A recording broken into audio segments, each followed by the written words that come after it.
On May 2nd, the day before India's most critical medical entrance exam, a hostel owner in the city of Sikar received a specific WhatsApp message. It was from his son, a medical student studying down in Kerala. Attached to the message was a file containing 300 questions, along with a brief instruction. Send these to the students in the local hostels. The son claimed these exact questions would be on the NEET exam the very next morning. The father printed the file and handed it out to the students staying at his payee. Once the actual exam wrapped up the next day, he took that printed document down to a local coaching tutor to see if any of those questions had actually shown up on the real test. This diagram breaks down the 180 questions on the NEET exam. Out of the entire test, 90 out of 90 biology questions from the WhatsApp file matched perfectly. Then 45 out of 45 chemistry questions matched, completely unbroken, down to the commas and periods. In total, 135 exact matches. You cannot guess 135 specific, highly technical questions in a row by pure chance. The precision of this document proved the actual test data had been extracted from the inside long before the papers ever reached a testing center. Every year, 2.2 million students sacrifice years preparing for NEET, competing for a tiny handful of medical seats. They endure immense pressure, and on test day, they are subjected to intense physical exam security, right down to guards checking their ears with flashlights. Imagine spending day and night for years memorizing textbooks, only to find out halfway through your post-exam vacation that someone else bypassed that entire process with a simple WhatsApp forward. The scale of the fraud became so obvious that the National Testing Agency, the federal body that runs NEET, was forced to completely cancel the exam nationwide.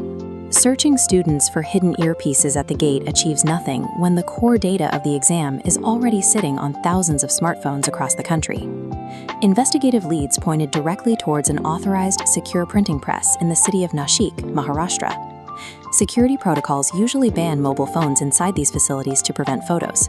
To bypass this, the operatives inside used a high-definition portable scanner to digitize the physical test papers without triggering metal detectors. Taking the data out physically was too risky. Instead, the syndicate set up a shadow server on the outskirts of Nashik. This allowed them to transfer the massive high-res files out of the facility quietly, staying invisible to the institution's digital monitoring systems. This map tracks the financial movement of the leaked data. Starting in Nashik, a medical student bought the physical copy for 1 lakh rupees. He then sold the digital copy to a buyer in Gurgaon, where the price spiked to 15 lakh rupees. Within hours, a single security flaw in a printing press had evolved into a highly calculated, multi-state commercial operation moving millions of rupees across state lines. The buyer in Gurgaon was a local doctor. Now holding a 15 lakh rupee digital asset, he needed a way to distribute the questions to paying students without alerting the authorities. He took 120 of the genuine stolen questions and padded them with random outside practice questions. This created a massive 410-question document marketed as a highly accurate preparation guide. He branded it as a guest paper. Then on April 26th, this doctor sold the padded document to 2 siblings from Rajasthan, the Biwal brothers, for 30 lakh rupees. That transaction occurred on April 26th, a full month before millions of students would actually sit down to take the test. By mixing the stolen data with random textbook questions, the syndicate successfully laundered the leak. If caught, they could claim they were selling aggressive exam preparation material. The buyers, Mangilal and Dinesh Biwal, were highly connected. Dinesh Biwal was an active member of the BJP youth wing, holding a recognized position in the district.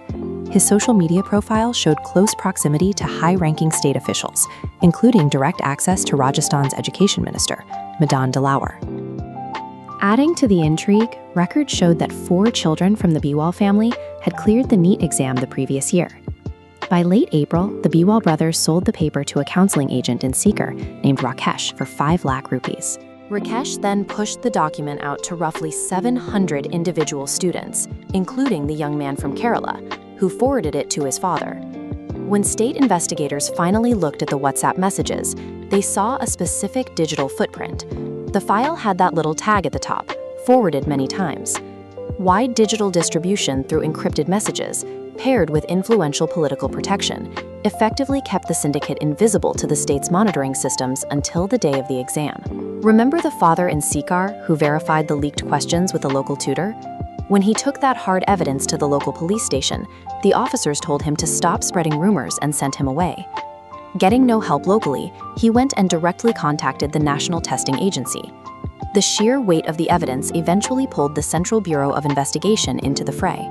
Despite the arrests and the money trail, the Director General of the NTA publicly argued that the exam hadn't actually leaked.